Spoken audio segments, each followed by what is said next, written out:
Je me suis réveillée avec mon mari qui me tirait mon lait.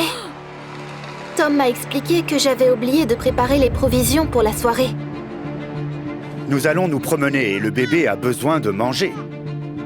Je me suis énervée parce que c'était le premier matin en un mois que je pouvais rester au lit.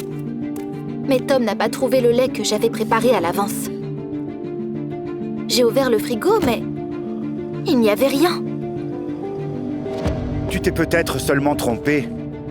On te laisse te reposer pour une raison. La mamnésie est une chose terrible. Rendors-toi donc, chérie. Tom et notre fils sont allés se promener. Mais je n'arrivais pas à dormir. Je me sentais perdue et distraite durant mon congé de maternité. Mais cela s'est aggravé. Et j'ai commencé à m'inquiéter de mon état. Tom semblait lire dans mes pensées et a suggéré que je devrais me reposer davantage. On a passé de si bons moments qu'on le refera demain. Laisse-nous juste un peu plus de lait. J'ai consacré le jour suivant à moi-même. Et j'ai finalement rencontré des amis et fait du shopping. Quand je suis revenue, Tom réchauffait du lait pour le bébé. Comme d'habitude, j'ai vérifié si c'était chaud. Il a sûrement pensé que j'étais folle, mais j'ai demandé « C'est du lait de vache ?» Tom l'a goûté et a confirmé mes doutes. Il pensait que j'avais mis le mauvais lait dans le sac. Ne t'inquiète pas, un jour de repos ne semble pas suffire. Je reprogrammais mon entraînement du matin et tu auras plus de temps libre. J'ai accepté, mais le jour suivant, quand il était temps de peser notre bébé, je l'ai mis sur la balance et j'étais stupéfaite. J'ai décidé de rendre visite à Tom pendant qu'il était à la salle de gym, car il se préparait pour un concours de culturisme.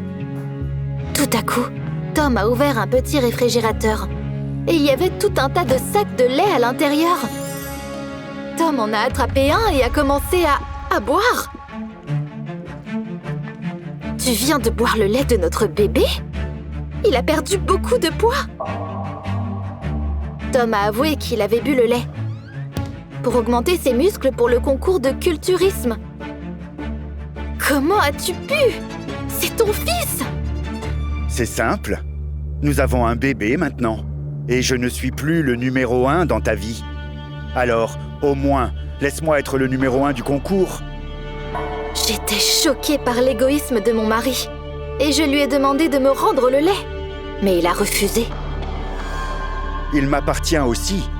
Parce que si je n'avais pas été là, tu ne l'aurais pas eu du tout.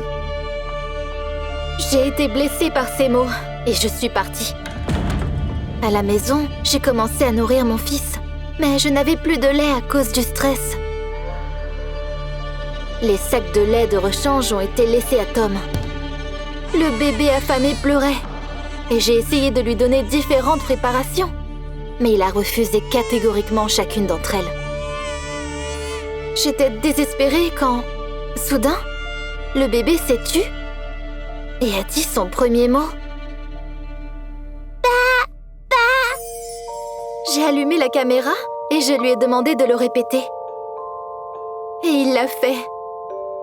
Tom, écoute, tu es déjà le numéro 1 de ton fils.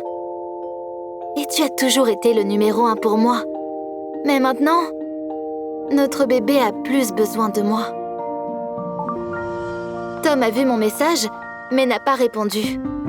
Je ne pouvais plus regarder mon enfant souffrir. Alors j'ai pris d'urgence un rendez-vous avec un docteur. Pour que je puisse obtenir du lait d'une banque de lait maternel. Nous étions prêts à partir quand, soudain, quelqu'un m'a stoppé.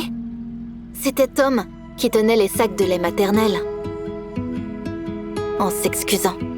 La vidéo avec le bébé l'a tellement touché qu'il n'est pas allé au concours. C'est mieux d'être le numéro 1 pour sa famille qu'un champion du monde. J'ai pardonné à Tom et il a commencé à passer encore plus de temps avec le bébé. Mais maintenant, sans autre intention. Finalement, j'ai recommencé à produire du lait parce que j'étais sûre que notre bébé en boirait chaque goutte. Votre petite famille est la meilleure équipe que vous puissiez avoir.